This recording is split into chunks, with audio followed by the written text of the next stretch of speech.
My project was called Get Up and Dance, and I work in Marianne, Seabright, and I work in Cardiff and Vale University Health Board. So this presentation is going to talk about the background of the project. I'm going to talk a little bit about who I am and where the project came from. And it was a multi-stakeholder project, so the next slide will talk about all the stakeholders. And then I'll talk about the project, a 12-week pilot to prove. And then we're going to explore the findings and look at the future developments. So the project, where it came from. So when I started this project, I was the team leader in a team called Liaison Psychiatry for Older People in Cardiff and the Vale. And that team is a multidisciplinary team who look after patients in the general setting over the age of 65 with mental health conditions. And much of our work is about accepting referrals, dealing with cases case-by-case basis. But one time I was in supervision with my manager at the time, who said, you know, you're doing well, but what are you actually doing to improve the care for people in the general setting? So I started to think about how care could be improved for older people who are often in hospital, they're bored, they don't move much and take a long time to recover, and just the environment isn't always suitable, particularly for people with a mental health condition or a dementia. And at the time I was also involved in a work stream called the Cognitive Impairment Group, and we were trying to think creatively about how we could improve care for this particular patient group. So what we decided to do, we understood that there were dance classes happening in children's hospital and in stroke, but we wondered whether introducing dance for this particular client group would help. Excuse me. So the aim of the project was a 12-week pilot to prove, which took place between September and where we hoped to introduce dance classes to the medical setting to evidence improvements in well-being, to bring people together, and to use the arts to communicate and support recovery and self-discovery. As I said, this was a massive project with lots of different stakeholders behind it. So just to mention a few of them, was the Mental Health Clinical Board in Cardiff and Vale, and particularly Liaison Psychiatry for Older People and the physiotherapy team. The Medicine Clinical Board, and this happened particularly on East 7 and East 8, which are medical wards for older people. Rubicon Dance, which is the dance company that provided the dance classes. Dementia Care Mappers, which are part of the Mental Health Clinical Board. So the Cardiff and Vale Health Charity were very involved in the project, along with the executive team and the comms team as well. And I just wanted to say a special thank you to Catherine Williams, the CEO of Rubicon, Simone Joslin, the head of Arts Charity, Siobhan Williams, physio, Jason Roberts, and Judith Hill and Marla, all of which this wouldn't have been possible to complete because they provided lots of background support. So the project consisted of weekly classes on East 7 and East 8, which is a medical wards, and that was facilitated by on East 8 they had a activities coordinator who helped with the classes.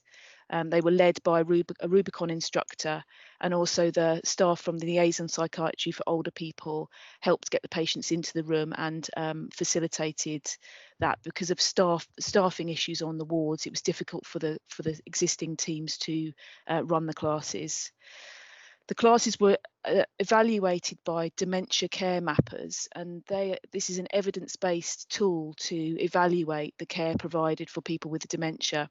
And they observe what's going on in the room, who's interacting with people, and the impact that has on people's well-being. And data was also gathered from the staff in the liaison team, and the comms team also produced a video which was really timely because that raised awareness about the project and helped get the executive team on board. So this is some stills that were taken from the video that the comms team produced. So that's a Rubicon instructor.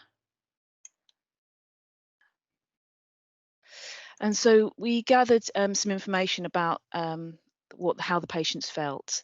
And they said things like, wouldn't it be awful without music in our life? Isn't it lovely when we get to get a crowd together? And it makes you feel lovely, doesn't it? And we let ourselves go here.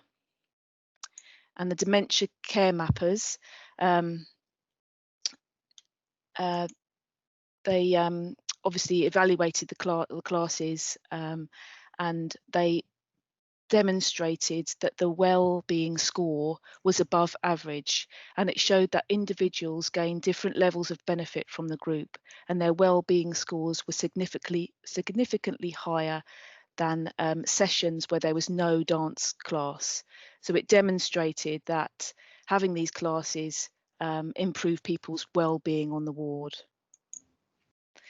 So after the initial pilot took place, we wanted to gather more funding for the financial year between 2020 and 2021, but we had to bridge the gap because the classes are run by Rubicon, who work in term time. They're actually a dance school, so we had to keep the class going in order for it to be sustainable.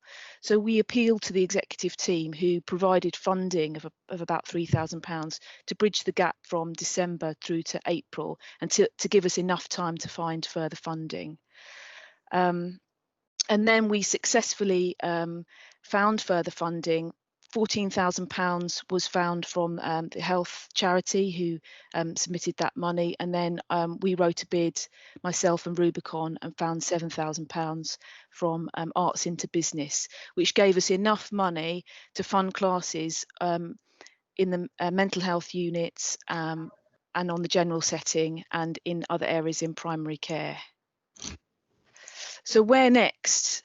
So since COVID hit, we've had to think really carefully about how we produce these classes, because the classes had to stop when COVID hit. But Rubicon have really developed a way of producing these classes. So they're thinking about producing live live streaming Joe Wick style, which will be run by the Rubicon instructor, but then facilitated by staff. They've also produced a class on a memory stick, which you can put into a computer on the wards, and almost have a class there. And then we thought about Rubicon on Zoom as a way of connecting people together as well. And we've also thought about reaching a wider demographic. So if classes are produced like this, you could actually reach isolated people, shielders, and people in rural communities. And also I thought that there is the potential as well to produce classes for people with a more advanced dementia. So the highs and lows.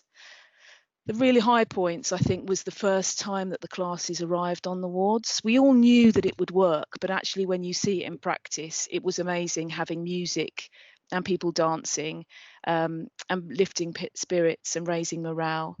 And when the executive team bridged the gap as well with the funding, that was really great. And then being awarded the funding was good too. But the lows were obviously when COVID hit, all the classes had to stop.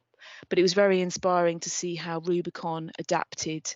So some of the classes have been taking place on the mental health ward. So you can see some Tina and Karen, the physios, dancing in PPE there.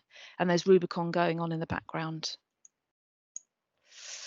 I think the key learning point for me is often people say that if the staff are happy, patients are happy, but actually sometimes it works the other way around. And if you make patients happy with things like music and dance, it has a knock-on impact on the staff as well.